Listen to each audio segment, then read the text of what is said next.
What's up? This is B Nova, and I'm about to vent. Got you. What inspires your music the most? What is the biggest inspiration to your music? Living well, saying things that inspire people to want to live better, imagery, things of that nature. Like, I like to be very braggadocious. I like to talk my shit. Like, I don't want to necessarily talk about struggles too much. I mean, we all have our struggles, and maybe that's something I need to tap into more. Like, maybe it's more relatable, but I like to talk fly shit. Like, so that's my inspiration. Living better, things that I want to aspire to do. Regular Canarsie shit. Yeah. Starbucks, facials and massages and such. You know, Uppity. uppity shit, but like, why not? Why not, want the finer things in life? I mean, but also in a way, like, I enjoy art, I enjoy travel, I enjoy reading and things like that. And that's important as an artist too, because I want to be able to say fly shit in a catchy way.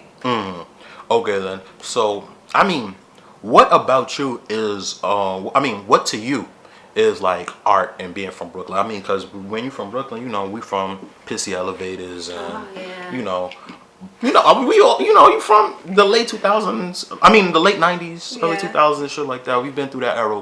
How do you encapsulate art in that struggle?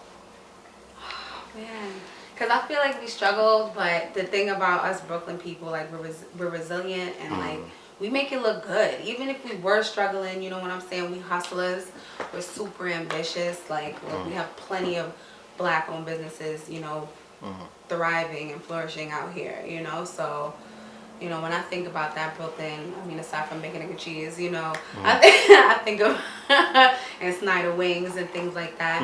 I just think of, people that, we go through the struggle, but we're also intelligent people. We dress well, we carry ourselves well, and we work hard, because our neighborhood evidently is changing and stuff, but when you meet somebody from Brooklyn, I mean, of course, it's the way we talk, the way we carry ourselves.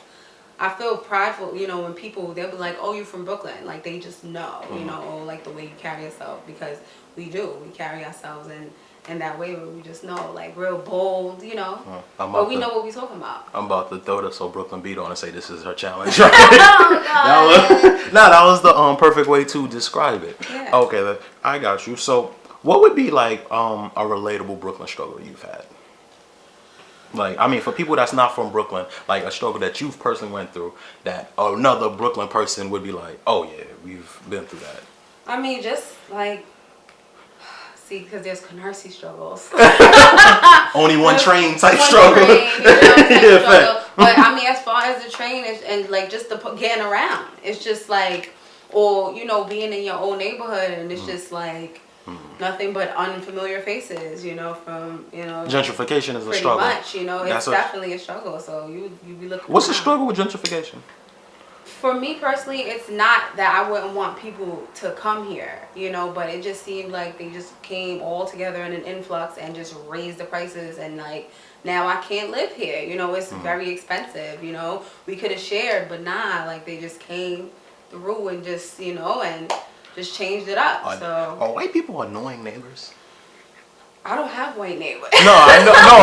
But I'm saying, like, as they move into your neighborhood, would you say, like, damn, like, like, I mean, because, like, I've seen a lot of black people say, like, they kind of like it more. Or I've seen a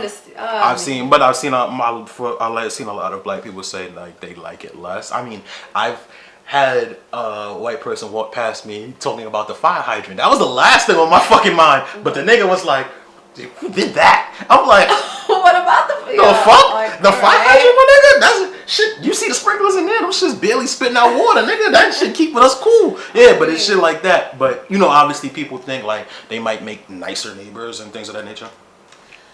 Oh man, that's the problem that we have, because who knows, it depends on the individual. Like, you might have a really shitty white neighbor, that's complaining about music and things like that, or you might have a cool one. So it really just depends.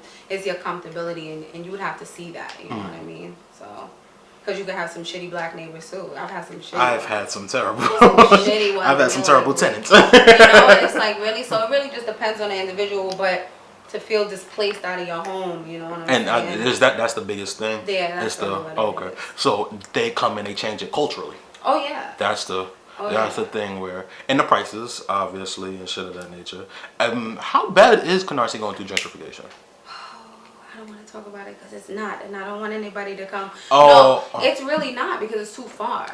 they not by the train. Yeah, that's what makes the style Because so even to get attractive. to my house, you'd have to take the train and then take a bus. So nobody's doing that. It's one train, the L train. So, I mean, I am happy that they put a Starbucks and a Chipotle, you know, within the area. With Like, huh, but like, it would be nice to have our luxuries, but maybe if they were black owned or if it was, you know, the community, you know what I'm saying? So, but it's not, it's still a bunch of black people, you know, maybe a speckle of white people, but the spec up. yeah. Wow. But most of them like have already lived out there, so Really? they're just there. Yeah.